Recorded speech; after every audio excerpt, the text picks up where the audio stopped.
projects going on. So things are happening. As you alluded to, you've been here 6 years, is what I hear. Some of us have been here a lot longer, about 46 years, longer than your 6 years. And what I'm finding is the city of Martinsville is being proactive in making improvements. Hi, Katie. I knew Katie when she was really little. Just caught that. Threw me off. 40 yesterday. 40 years of congratulations. Happy birthday. As I was saying, the city of Martinsville is making big investments in itself, and at the same time, the county is making huge investments in itself. But who's making those investments?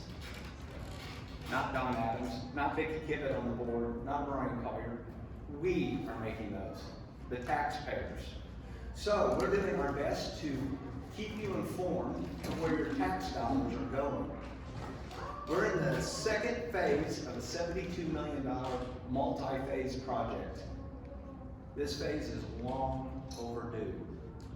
Matter of fact, as I talk to the business owners in here, and being a business owner, I have the H&R Block just down the road, I would say we probably waited 2-3 decades too long to invest in ourselves. And this is just the beginning. There's going to be a lot of rocky road ahead of us, but together we'll get through this. And together it's going to create huge opportunities.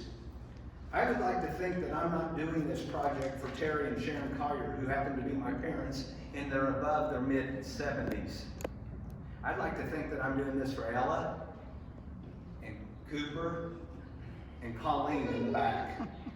And I'm going to digress real quick, because I know we're pinched and time is value. But I'm also a full-time fireman here at the city of Martinsville. And I got that one call that makes me nervous. I'm used to going out to Grand Valley. I'm used to helping senior citizens.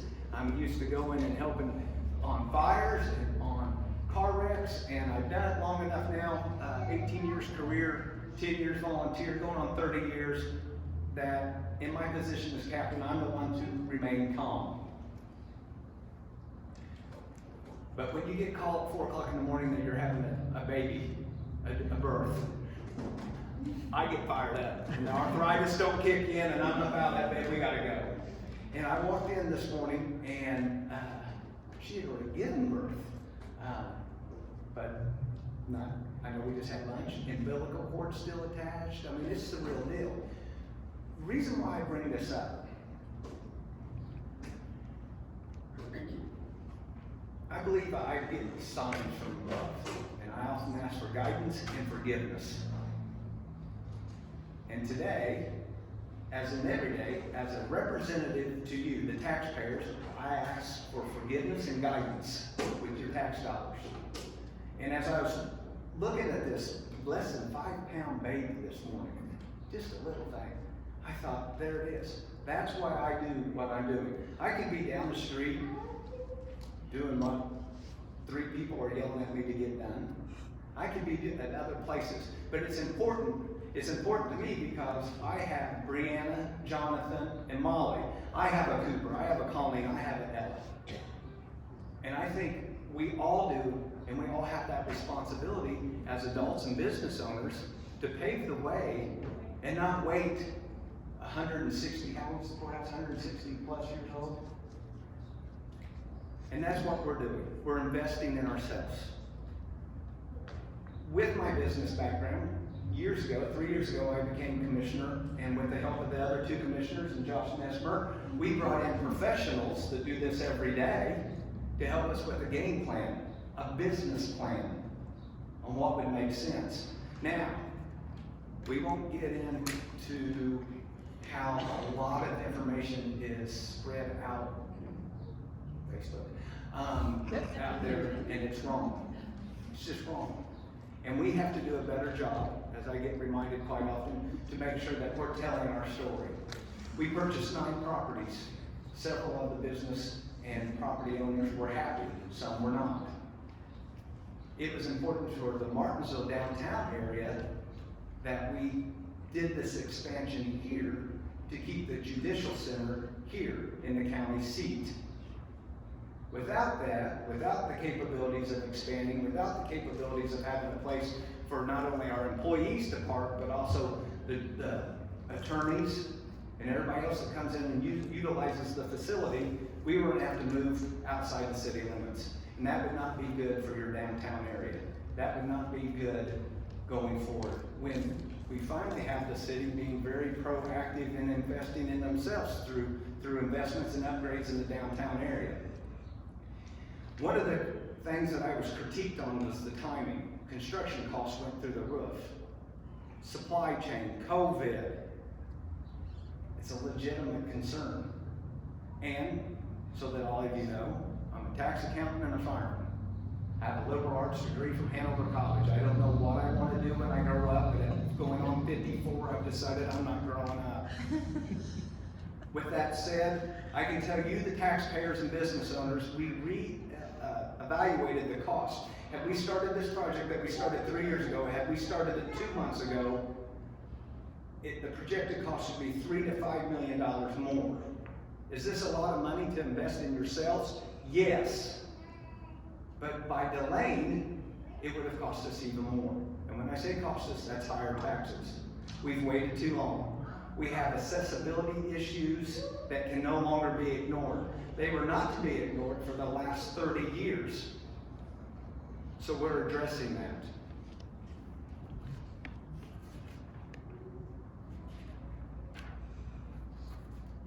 What we're getting ready to break ground between the parking lot, the purchasing of the other properties, and the building of the 3-story judicial center will be roughly 45 million of the 72 million.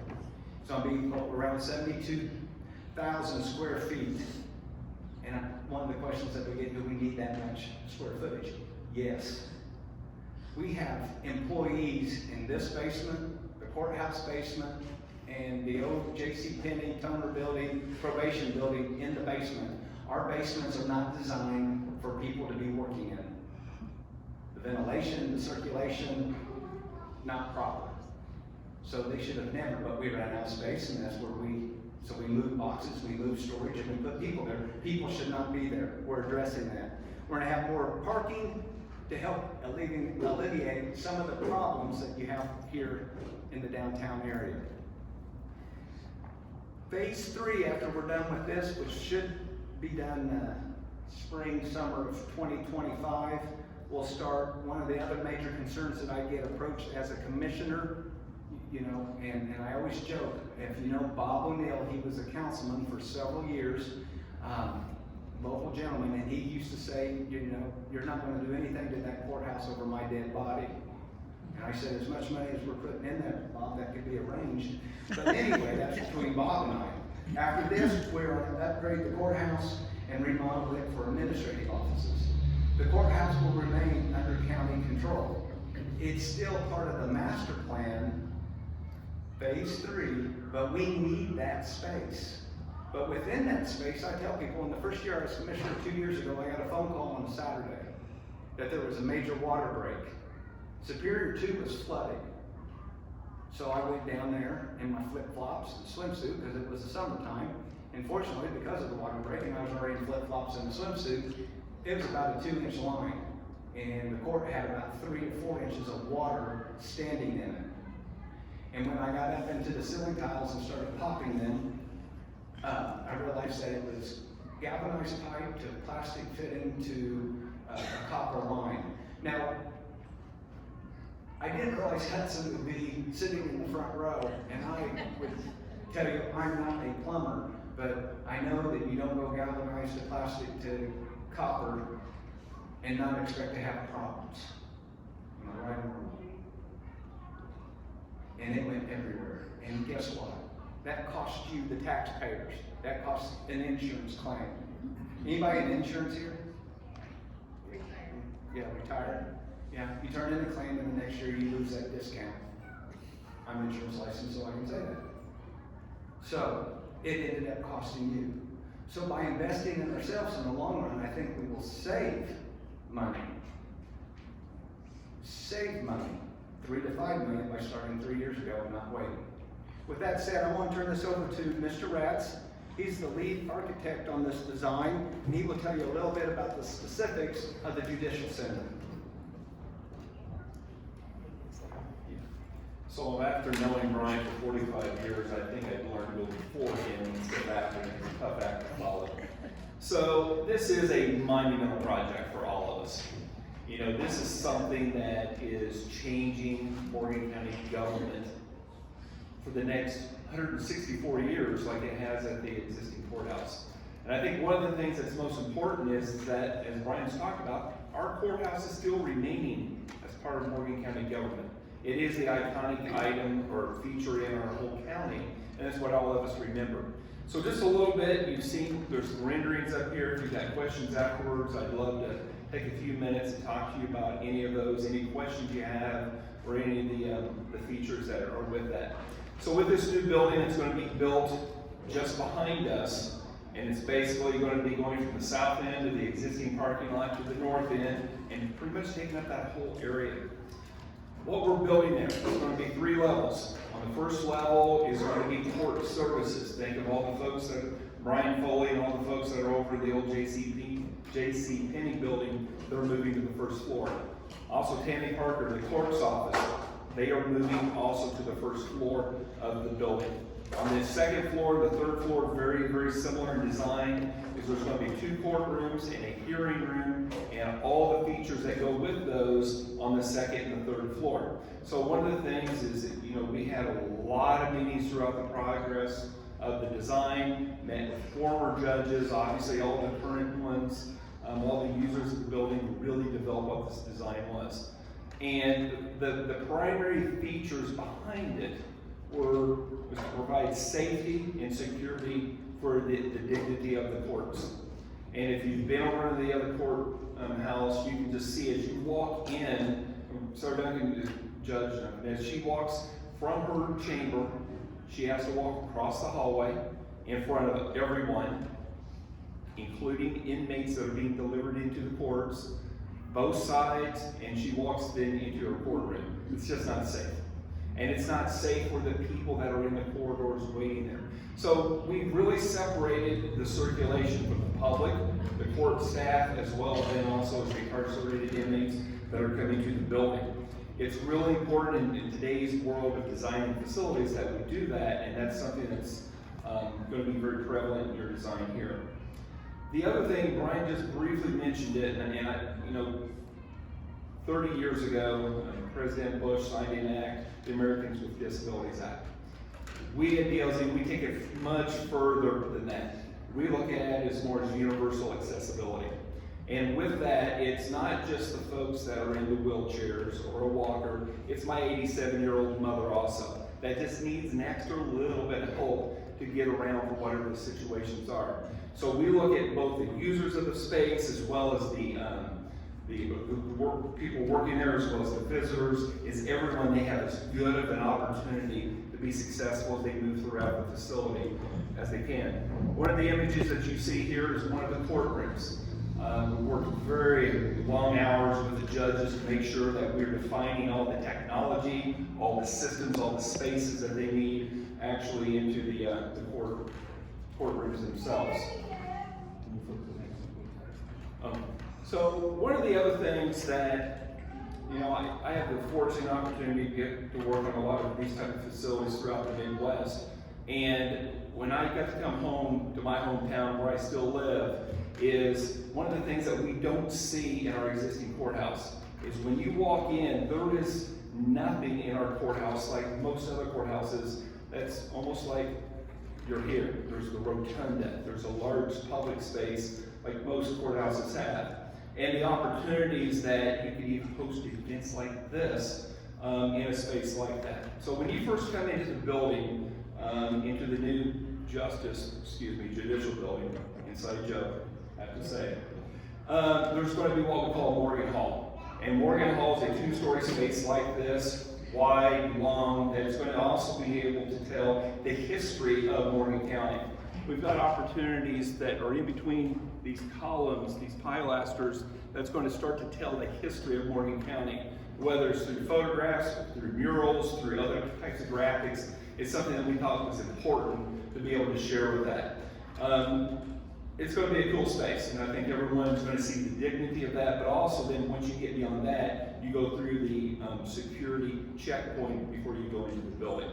So these are just some different renderings, the top two, and then the lower one is on the right-hand side. It's outside of the courtrooms where there's going to be a lot of seating, but at the same time, there's going to be a lot of conference rooms.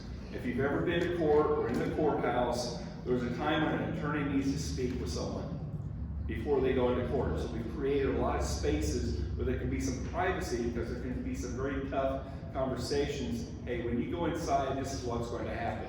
And so often what happens, for an example, in our facility, is those very tough, confidential conversations happen when two people down from you sitting in the same hallways on the other side and you're getting ready to talk about things.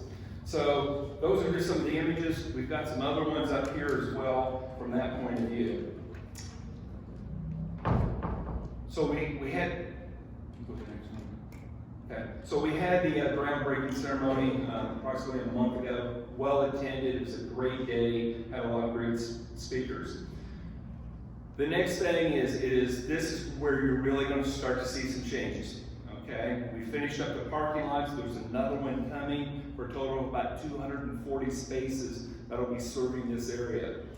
Starting Tuesday, right back behind you will be now the temporary entrance into this building, because we are going to be closing off on the west side of the building here. That entrance gets closed off because we're starting construction.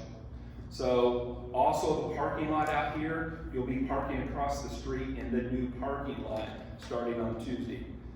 Mulberry Street, Jackson to Columbus, is going to close on Monday, temporary closure, which has been approved by the city and talking about that. So you're going to see some pretty big changes starting to happen.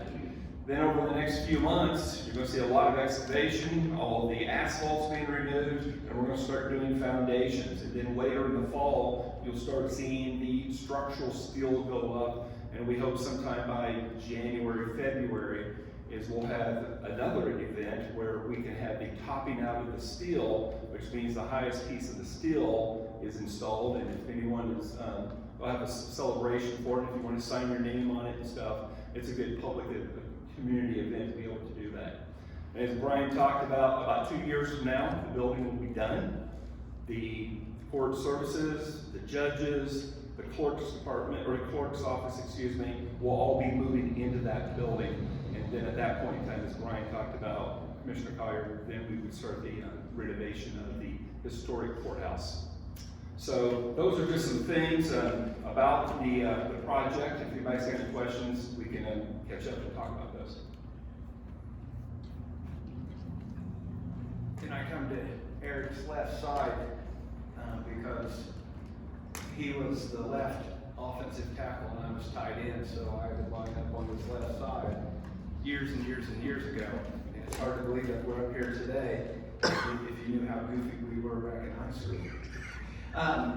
Now comes a little bit of the nerdy side of me, but as business owners, I want to throw this out at you. If you live in Washington Township, everybody knows that property taxes went crazy this year, but not just here in Bryan County, and not because we're building a judicial center. But the county gets blamed for property taxes because we issue those out. The nerd in me calculated that roughly 6.18% if you live in Washington Township was contributed to me, and Vicki, and Don, those of us that run Morgan County government, 6.2%. Now people will sit there and say, I know my personal residence went up 31%. You have to do the breakdown. Overall, it was 31%. I know there was a piece of property that I'm very familiar with down in Monroe County. It went up 51%. And my point of it is what are they doing? Because I have people saying that I was doing stuff wrong. So what are they doing wrong? What's Johnson County doing wrong? There was a massive shift, and we can come up here and bring State Board of Accounts and other people to explain what happened to property taxes this last year. But I wanted to emphasize in this area 6.18%. It was going to go up 2 to 3% anyway, just through increases. So roughly 3 to 4% of it's through the Judicial Center. And then I want to appeal to the business side of you of hiring employees. It was alluded to getting the right employee. It's very difficult to get good employees. One, our overall wages are just a little bit below some of the surrounding donut counties in Marion County. They have much larger tax bases. So that already puts us in the hole. But could you imagine the other day going in to work and it was pouring down rain, only to have 4 to 5 great big 55-gallon buckets collecting rainwater and ceiling tiles falling on your head? That's what the county is expecting our employees, those conditions. That happened. And as an employer, it can't happen. We can't continue to recruit excellent employees if they're going to be in those type of working conditions. Also, some of the stuff that I've, believe it or not, I won't respond on Facebook. Learned that lesson a long time ago, but I will try to answer some of the things that went on. Reason why we had to get some of these properties is that when we start shutting down, we had to vacate this alley and shut down. There's utility lines that run underneath the ground. To keep, if you're going to build a whole $30 million plus building in the back, you don't want all those lines running underneath your building. If there's problems, you can never fix them. So we had to address that in advance of building that building. Also, if you'll look at it now, and I wish I had, my daughter is 25 years old, my son's 23, and my baby's soon to be 21. When I tell them I have a county meeting, you know what they call this place? Backwards building? The backwards building.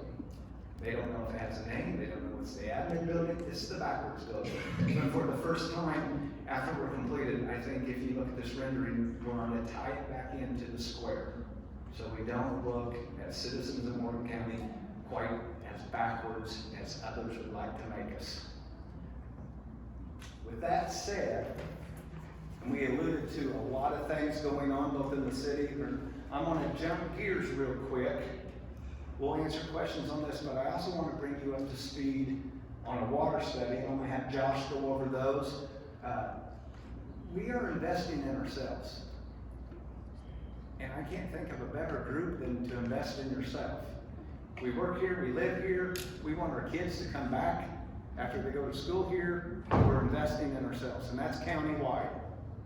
You know, I pray that my daughter, when she gets out of Gonzaga School of Law, that she comes back here to practice. Will she? Probably not. But if I don't take the steps and try to make it to where she wants to come back, where there's something to come back to, then that's my fault, not hers. With that said, I'd like for Josh just to touch on a water study so that you know what your county's doing there. Good afternoon, everybody.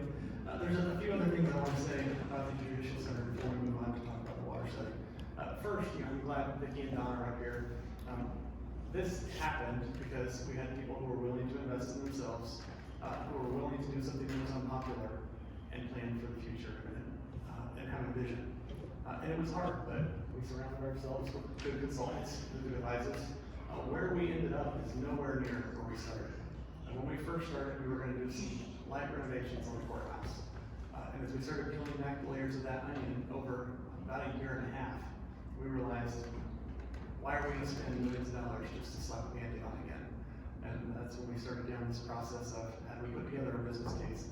How do we plan for the future? How do we solve this right? So I am thankful to work for some elected officials who were willing to bite the bullet and do some hard things. And a lot of people were unhappy about it, but we feel confident that as we spread the word and share with people like yourselves, that people realize, oh, this makes sense, and we understand what's going on. The other thing I want to mention, and we alluded to it, are some of the underlying problems we solved. The probation department is a big one. Like Bryan said, we had ceiling tiles falling in. We've had deplorable conditions for many years. And to continue to allow people to work there is unacceptable. And so, in our mind, the sooner we can get people out of that building and get rid of it, the better.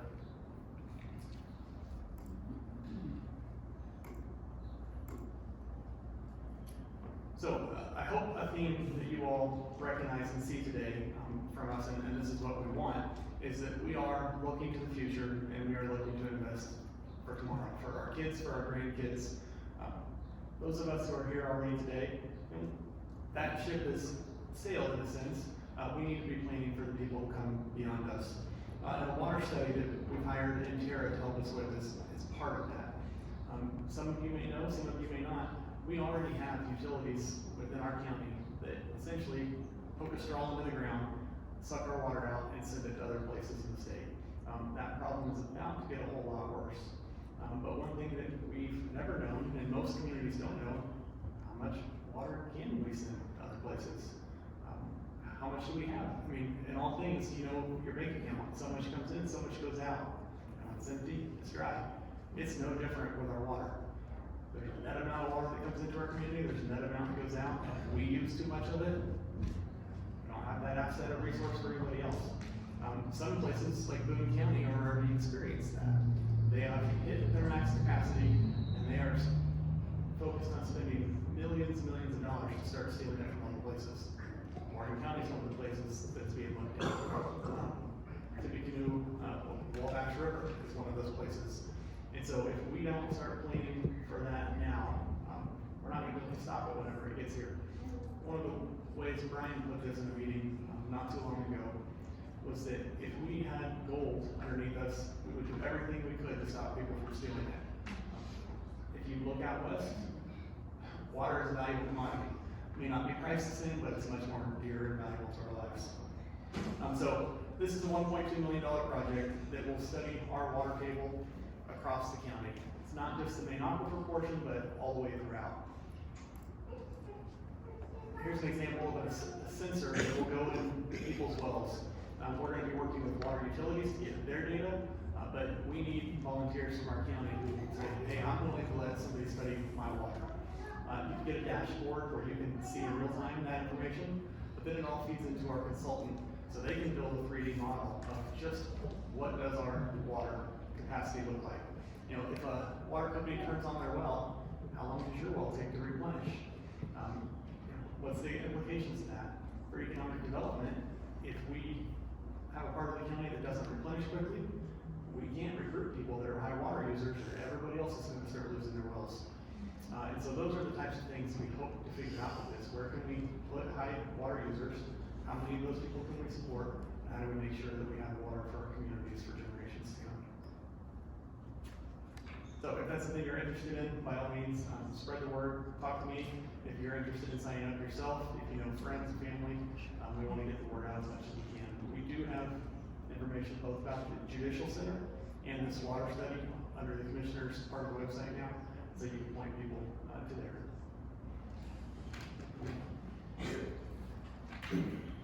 It's one of my personal goals not to undertake a $72 million project and then let the community dry up. No pun intended. But Karen's retired, Tracy's retired. Everyone's, you know, there's going to be retirements, but we have to go on. We have to expand, and you can't expand unless you know, and that's the water study. Sustainable growth and development. It helps lead us there. I got approached by somebody, they just didn't understand that some of the water wells up north in our county are supplying Marion County, and they're talking about, have already committed to supply additional water all the way up to Boone County. Now, Boone County's going to get this growth. And if you're a business owner, you want people to come to your community so you can give them your product or do your service. Well, if you can't have any more housing developments, then Hudson can't go in and fix any more plumbing. H&R Block's gonna run out of people to do taxes for. It just spirals. And that's why I got onto the water. It's already being removed from our and the laws east of the Mississippi are a whole lot different than the laws a year west of the Mississippi. So I can tell you why I want us to have our own identity, and I'm a proud Morgan County resident. We have people from other counties, other elected officials that have been elected officials for 30 years, asking what's going on down there. Well, you guys are being proactive and doing things that we just don't associate down with Morgan County. I'm proud of that. I'm proud that we're investing in our future. And I ask you, again, for forgiveness and guidance. I'm soon to be on that side of the table. I understand the emotional drama of getting that property tax. I understand paying taxes quite well. None of us like it. But, I mean,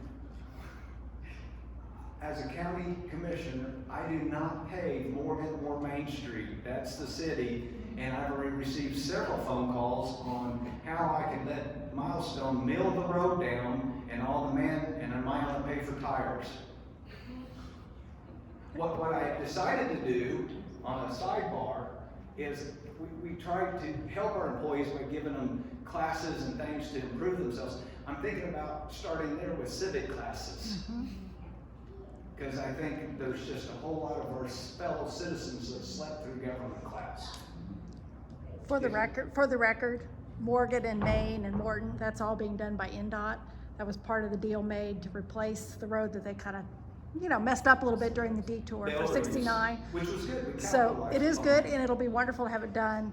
It is a pain, but unfortunately, the city doesn't have a lot of say in how it's done or when it's done, and it's been frustrating for businesses and residents alike, so. Absolutely. just- But I get tickled. I tease the city administration all the time that they get blamed for half the stuff I do. With that, any questions? Comments? Sorry, I got a question. And this may be a two-part regarding the $17 million project. Has financing been acquired for that project? For the first two phases, the first roughly 45 million of it. Okay. And obviously, the interest rate environment we're in is tough. With two more rates coming per the Fed this year, is that going to change the outlook of that project as interest rates stay not only elevated, but they get increased as the year goes on? We lucked out that they did not raise rates Wednesday, which, They called us, right? as an econ major from Hanover, I thought that was a mistake. It was a mistake. Yes, and as we go into lot 3, we've got an idea of roughly $19 million to put back into the courthouse. Maybe we have to cut a corner to keep it around that. Our interest rates aren't run away from us. Likewise, I don't want to get too far into the weeds. Josh over here, he's an engineer from Purdue, and he had to come and get a county job because we just don't have that many trains anymore. Never gets over my mind. We took the bond proceeds, instead of sitting them in passbook savings and earning .00002. We've been aggressive. Home Banks helped us. First Merchants has helped us. I think they're going to take it up to 4.5%. So as you can see, the still's not there yet. We've ordered it. It's coming. We've had to pay architects because we've already got the renderings and stuff, but we've not spent that 45. So we have been aggressive, just like you would in any business. You've got this money, so we've invested that. That's going to allow us to pay for about half the cost. We've not even gotten into, again, the weeds. The third floor, we're going to put solar panels on the roof of this to help cover energy costs going forward. Between the rebates and the savings, it was no additional cost to the original project. So we've some of the things that ran on us in this environment, we've been able to use the money that we invested, your money, to help cover those additional costs. Likewise, steel went down. Overall, as I mentioned earlier, $3 to $5 million. That's because as business owners, whether you're a non-for-profit or helping elderly at the Grandview, the costs have gone up. Labor is through the roof. And I don't see that coming down. But at the same time, if you don't address the accessibility issues, if you don't address ceiling tiles falling on your employees, it's going to cost you a whole lot more in the long run. Great question. Come on, drill me. I raised all your property taxes. I know it's part of running for this position. I get it. Tracy, you gotta drill me on something. It's your last chance. You're nearing the 502 mark. Bryan, I think you guys have done a great job. I understand how it all works, and you have to invest, and that's what you're doing, and you have to realize that. Thank you. I have a question. You talk about telling the story. How are you all telling the story outside of sittings like this, where are you telling the story? How are you telling the story to ensure that there's a common understanding? Did Jamie put you up? Did not, I promise. We're not doing a very good job because the commissioner is a part-time position. I'm not a storyteller. I'm a fellow business owner. I'm a citizen. Well, is anybody here from the Reporter doing a story? When you say that, somebody's gonna turn off their phone. Right, and that's part of the problem is that you can't win once the slant occurs on Facebook or on a platform on Facebook, because as an elected official, I'm a politician. So if I would counter a false statement on that format, I'm lying. I'm covering something up. It's a small town still. It's not that big. And I have a lot of friends that I grew up with that won't allow that. I mean, Karen knows where I live, so she'd be knocking on my door if she thought I was telling fib. So we need to do a much better job of telling our story. This might be a good time to tell you that in the very near future, there will be an alternative to the local newspaper, another paper. And we hope to get the story out. We tried to get, I've talked to Debbie Keister down at WCBK about possibly getting a commissioner show. And I really don't want it, I don't want it to, I've talked to Mr. Adams and Mr. Hill. It's not gonna be the Bryan Collier show, it's gonna be the Morgan County show. We have to do a better job of telling our story. What does that entail? It basically entails hiring a full-time PR person, which is another $90,000. Hamilton County spends well over $125,000 a year to tell their story. We are tight here. We have a very low tax base. And so to answer your question, we do the best we can. I volunteer to come here. I'd go up to the Mooresville Chamber if they have me.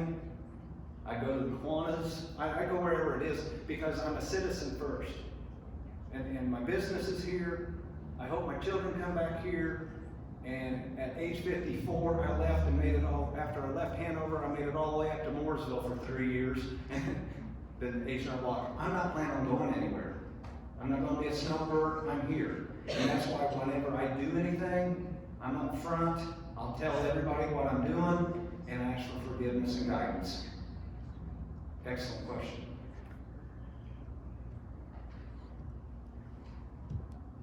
Mr. Adams?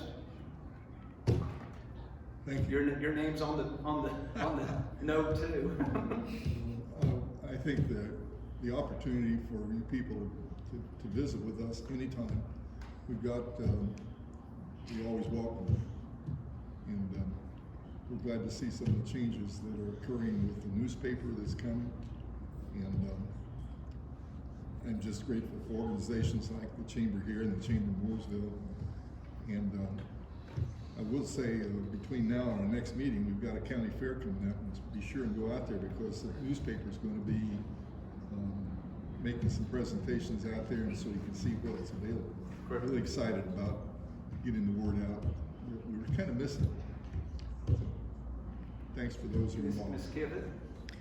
I just want to say that this project was long in the works. So many people were involved. We went back to the table many times and amended things, came up with better plans. We were originally thought we were going to have to build a 3-story parking garage out here. We saved a ton of money in buying houses. Like Bryan said, most of those people back there were happy to sell. I've talked to some of them since. They are very happy with where they're at now. Better environment. It all worked out for most people. We can't please everybody. But we are very approachable. You're Morgan County public officials. We are approachable. We don't play that Facebook game. We don't put ourselves out for there, but we will put ourselves out to you one-on-one. If you are in the Kiwanis, the Rotary, wherever, we'll come talk to you as a group. Just don't get caught up in that Facebook stuff. And I want you to follow up with that class, the difference between city government, county government, and the town of Mooresville. Thank you. And real quick, like all good government projects, it doesn't flow exactly as you want, but we were able to buy this last home over here behind the CrossFit, Mars on Fire. And we're gonna put additional parking there. He's to be out in about a month, and that's where we're gonna put the abundance of handicap parking once this gets going. We realize that it's gonna be a little bit of a walk from a block this way all the way around to the front. So we ask the citizens to bear with us during this construction phase. Anything else? Thank you. Thank you.